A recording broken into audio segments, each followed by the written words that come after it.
grammar book and we will learn about the conversion from direct to indirect कि कैसे हम change करते हैं डायरेक्ट को इनडायरेक्ट में. Okay, and there are the 4 kinds of direct indirect in your course. First one is related to statement, second one is questions, and third one commands and request, and fourth one is exclamation and wishes. Okay, ये आपके हैं. तो firstly we will know how to create direct speech, है ना. Direct speech को हम कैसे create करते हैं.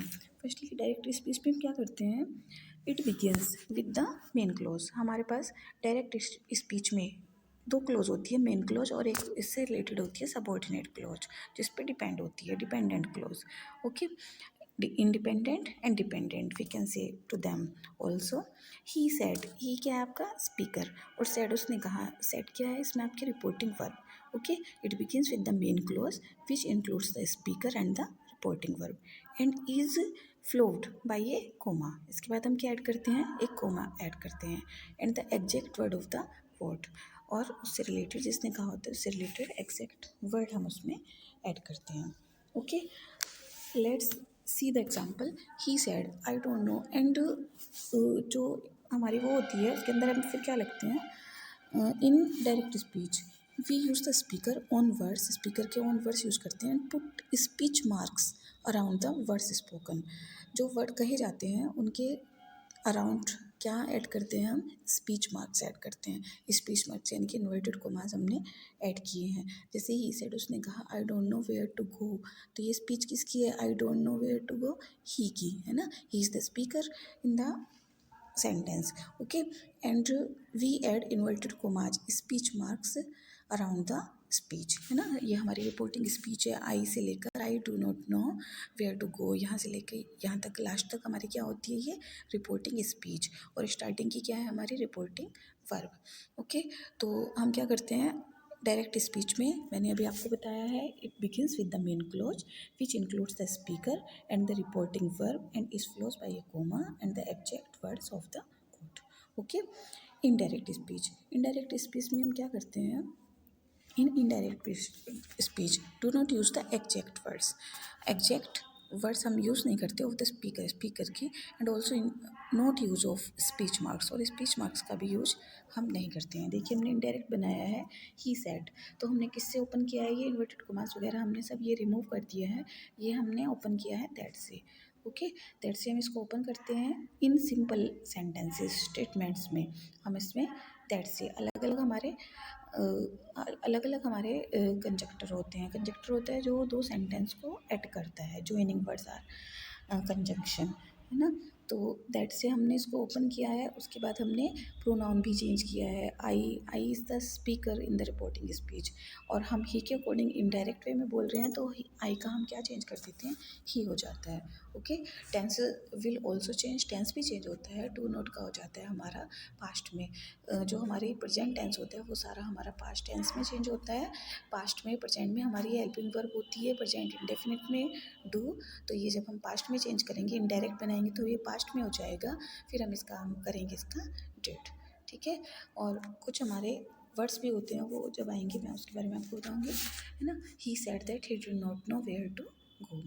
Okay, and in second sentence you can see said I will not do it. Structure तो आपको पता चली गई है. स्ट्रक्चर कैसी होती है, एक तो मेन क्लोज होती है, एक सबऑर्डिनेट क्लोज होती है. मेन क्लोज के बाद कोमा लगता है, और रिपोर्टिंग स्पीच स्टार्ट होने से पहले around the reporting speech marks add होते हैं. ठीक है, सी सेड दैट से हमने ओपन किया, और आई को ने यहाँ पर हमारी सी है, तो सी हमने यहाँ पे किया. फिर हम टेंस चेंज करते हैं, विल का हमारा वुड हो जाएगा, I would not do it, है ना. इस तरीके से ये सारे स्ट्रक्चर चेंज हो जाएंगी. Let's see the fourth sentence also. He said to her, you are mistaken.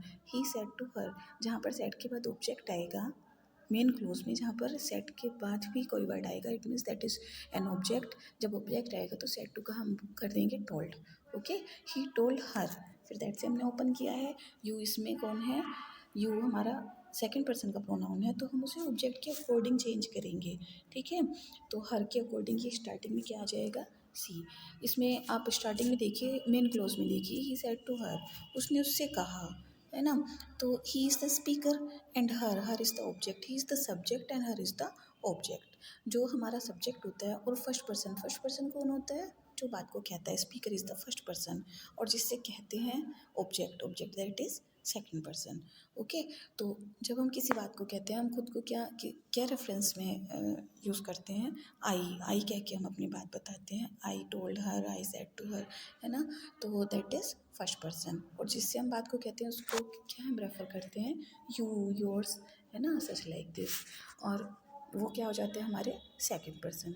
और जब हम किसी और के बारे में बात करते हैं, ही, यू और आई मिलके जब किसी के बारे में बात करते हैं तो दैट इज़ थर्ड पर्सन, यानी कि ही सी दे, ये सब हमारे थर्ड पर्सन है ना। तो थर्ड पर्सन जो है हमारे चेंज नहीं होते हैं डायरेक्ट स्पीच में, बट यू यानी you, yours according to will change according to object, यानी कि ये किसके अकॉर्डिंग चेंज होंगे, हमारे ऑब्जेक्ट के अकॉर्डिंग। और जो हमारे फर्स्ट पर्सन होंगे, आई, वी, है ना, ये सब हमारे किसके अकॉर्डिंग चेंज होंगे, सब्जेक्ट के अकॉर्डिंग। ठीक है, तो let's move to the fourth sentence. He said to her, you are mistaken, he said to her, said to का मैंने अभी आपको बताया है, सेड टू का क्या हो जाएगा, told. He told her that, you कौन है, हमारी हर, उसने उससे कहा, ऑब्जेक्ट क्या है हमारा हर, तो according to her in subjective form, you का हमारा चेंज हो जाएगा सी। ठीक है, उसके बाद हमारा क्या चेंज होता है, टेंस चेंज होता है। टेंस हमारा इज आर एम वाला जो होता है प्रेजेंट कॉन्टिन्यूअस होता है, और जब हम इसको चेंज करेंगे तो पास्ट भी चेंज करेंगे, और अकॉर्डिंग टू सिंगुलर सब्जेक्ट सी के साथ आएगा हमारा वाज। ठीक है, तो आप आगे के एग्जाम्पल्स भी समझना, और you have to do this exercise related to statements, यानी कि सिंपल सेंटेंसेस से रिलेटेड डायरेक्ट इनडायरेक्ट की एक्सरसाइज आपको कंप्लीट करनी है in your notebook. Okay, and these are the questions से रिलेटेड आपकी डायरेक्ट इनडायरेक्ट स्पीचेस हैं। In reporting questions the indirect speech is introduced by some verb such as asked, inquired, etcetera. When the question is, जैसे आप जहाँ पर आपका said होता है, सेड टू, तो let's move to the example, he said to me, he said to me what are you doing, तुम क्या कर रही हो, है ना। तो वर्ड से क्या क्लियर हो रहा है, रिपोर्टिंग स्पीच किससे स्टार्ट हो रही है, आपकी क्वेश्चन वर्ड से। It means that is interrogative sentences, है ना, यानी कि क्वेश्चन से रिलेटेड सेंटेंसेस है आपका। तो जो आपका रिपोर्टिंग वर्ब में सेड टू होता है, वर्ब होती है, तो वो आपकी सेड टू के प्लेस पे आस्क्ड हो जाएगी। आस्क्ड का मीनिंग क्या होता है, पूछा, ही आस्क्ड मी, उसने मुझसे पूछा, व्हाट आई वाज डूइंग, मैं क्या कर रहा था। क्वेश्चन वर्ड जो आपका कंजक्शन होगा, जिससे आप ओपन करेंगे सेंटेंस को, इन्वर्टेड कॉमास वगैरह सब हटाएंगे, तो वहाँ पे आपका क्वेश्चन वर्ड सेम आ जाएगा, जिससे आपका सेंटेंस रिपोर्टिंग स्पीच स्टार्ट हो रही है, वही वर्ड आपका सेम आ जाएगा। ठीक है, वर्ड आपका आ गया। After that you will use the subject. Subject आपका इस सेंटेंस में क्या है, यू। तो यू किसके अकॉर्डिंग चेंज करना है हमें, ऑब्जेक्ट के अकॉर्डिंग। तो according to me in subjective form, वहाँ पे क्या आ जाएगा आपका आई। उसके बाद आप पहुँच जाएगी टेंस पे। टेंस क्या है आपका, is are am. Is are am किस में कन्वर्ट करना है आपको, वाज वर्ब में। तो according to subject you will change the helping verb. तो आई के साथ हम क्या लगाएंगे, वाज। ठीक है, व्हाट आई वाज डूइंग। आगे के सेंटेंसेस एक हेल्पिंग वर्ब से रिलेटेड देखिए।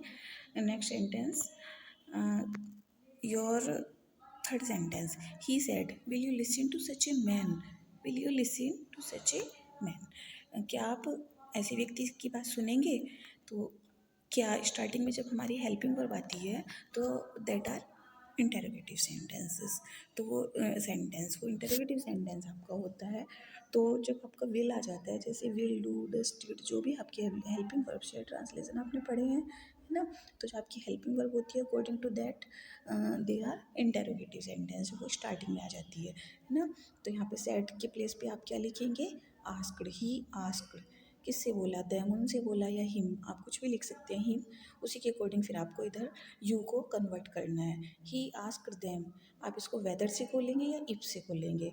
ठीक है, तो वेदर आप लगाएंगे। अगर हेल्पिंग वर्ब हमारी रिपोर्टिंग स्पीच की स्टार्टिंग में आ रही है तो आप किससे ओपन करेंगे सेंटेंस को, वेदर से या इफ से। तो आपने यहाँ पे वेदर लगाया है, whether. After that you will use the subject. Subject क्या है आपका, यू आपको किसके अकॉर्डिंग चेंज करना है, ऑब्जेक्ट के। हमने ऑब्जेक्ट लिया है देम, तो according to them in subjective form क्या आ जाएगा हमारा subject, they. After that we will change the tense. तो विल का हम चेंज किस में कर देंगे, वुड में। ठीक है, प्रेजेंट में हमारा विल होता है, तो past form of will is would. They would listen to such a man. ठीक है, इस तरीके से आपकी ये सेंटेंसेस इंटेरोगेटिव चेंज हो जाएंगे। And you have to complete this exercise on the basis of these explanations, and these are the rules of commands and exclamation and voices. Okay, चलिए कमांड्स देखिए आप। कमांड में आपको क्या शो होता है? कमांड में आपकी रिक्वेस्ट आ जाती है, और रिक्वेस्ट है कुछ भी आपका ऑर्डर हो जाएगा आपका, है ना। तो ये सारी चीज़ें आपकी आती है, तो सजेशन आ जाता है, ये सारी चीज़ें आपकी इम्पेरेटिव सेंटेंस में आती है, कमांड और रिक्वेस्ट में आती है ना। Let's move to the example. Ram said to Arjun, Ram ने अर्जुन से कहा गो अवे, चले जाओ। तो आपको क्या लग रहा है स्ट्रक्चर से? First of all you have to keep your attention on the structure of the sentence related to reporting speech, है ना। इन्वर्टेड कॉमास के अंदर जो मैटर दिया है आप उसको ध्यान से पढ़ेंगे, उससे देखेंगे कि ऑर्डर शो हो रहा है, रिक्वेस्ट शो हो रही है, क्या शो हो रहा है ना। According to that said to के प्लेस में आप वही ऐड करेंगे, ठीक है। Ram said to Arjun go away, go away चले जाओ। राम ने अर्जुन से कहा चले जाओ, दैट इज़ एन ऑर्डर, है ना। तो आप सेड टू के प्लेस पे क्या लिखेंगे? ऑर्डर। राम ऑर्डर अर्जुन, इसमें एज ए कंजंक्शन आपका यूज होगा टू, ठीक है। अलग अलग अलग सेंटेंसेस में आपके अलग अलग कंजंक्शन यूज होते हैं। आपका स्टेटमेंट्स जो थे सिंपल सेंटेंसेस थे उसमें आपका दैट यूज़ हुआ था। जो आपके इंटेरोगेटिव सेंटेंसेस थे, क्वेश्चन से रिलेटेड सेंटेंसेस थे, उसमें आपका यूज़ हुआ था क्वेश्चन वर्ड और इफ़ या वेदर। और ये जो आपके इम्पेरेटिव सेंटेंस होते हैं इनमें आप यूज़ करते हैं टू का, ठीक है। तो आप Ram order Arjun to go away, है ना, ऐसे आप इसको ओपन करेंगे। और रिक्वेस्टेड वाला देखिए नीचे थर्ड नंबर पे, he said to him please wait here till I return. Please wait here, please से आपको क्या हो रहा है? दैट इज़ रिक्वेस्ट, है ना। तो सेड टू के प्लेस पे आप क्या लिखेंगे? Requested. He as it is रहेगा, ही रिक्वेस्टेड हिम। टू से ओपन करेंगे, इन्वर्टेड कॉमास रिमूव कर देंगे। फिर प्लीज़ तो हमारा रिक्वेस्ट में एडजस्ट हो गया, प्लीज़ हम हटा देंगे। After that verb to wait here का हमारा देयर हो जाता है, to wait there till. I क्या है हमारा? फर्स्ट पर्सन, और फर्स्ट पर्सन कौन होता है? स्पीकर होता है, सब्जेक्ट होता है। तो सब्जेक्ट क्या है? ही। तो अकॉर्डिंग टू ही आई को भी हम ही में कन्वर्ट कर देंगे, टिल ही। और टेंस चेंज करेंगे, return. Written first form of the verb होती है और प्रेजेंट टेंस में से चेंज होती है, और हम पास्ट टेंस में इसकी सेकेंड फॉर्म चेंज कर देंगे, रिटर्न्ड, ठीक है। You can learn all the examples. You can learn indirect speech how to change with the help of examples, and uh, you will complete this exercise also in your notebook, okay। and these are the exclamation and wishes। exclamation क्या होती है? explanation होती है जब हम किसी चीज़ पे surprise करते हैं, एकदम से हमारी फीलिंग्स होती है ना। in reporting explanation, exclamation and wishes, the indirect speech is introduced by some verb expressing exclamation or wish। he said alas I am undone। he said उसने कहा alas, alas वर्ड शो करेगा आपके दुख को, ठीक है। तो आप यहाँ पे लिख भी सकते हैं ही एक्सक्लेम्ड विद सोरो, है ना। अदरवाइज नहीं भी लिखेंगे, जस्ट एक्सक्लेम्ड, एक्सक्लेम किया। और एक्सक्लेमेशन मार्क आपको पता ही है, ये जो आपका लगा है थोड़ा सा ये करके, ये एक्सप्लेनेशन मार्क है आपका। तो ही एक्सक्लेम्ड दैट से ये ओपन करेंगे एज सिंपल सेंटेंसेस दैट, और उसके बाद आपका सब्जेक्ट आ जाएगा। सब्जेक्ट आपका आई है, और आपको आई को ही के अकॉर्डिंग कन्वर्ट करना है, ही में ही, ठीक है। उसके बाद आपका टेंस चेंज हो जाएगा, एम का पाँच हो जाएगा, और फिर आपका ऑब्जेक्ट आ जाएगा, ठीक है। ऐसे आपको ये वाले सेंटेंसेस कंप्लीट करने हैं, ओके। एंड नीचे आपकी, चलिए, and this is the exercise related to exclamatory sentence। This you have to complete in your notebook। So students, I hope you have understood the explanation of the direct and indirect speech, and if you have any problem, I will uh, remove your problem in Zoom class, okay। Thank you।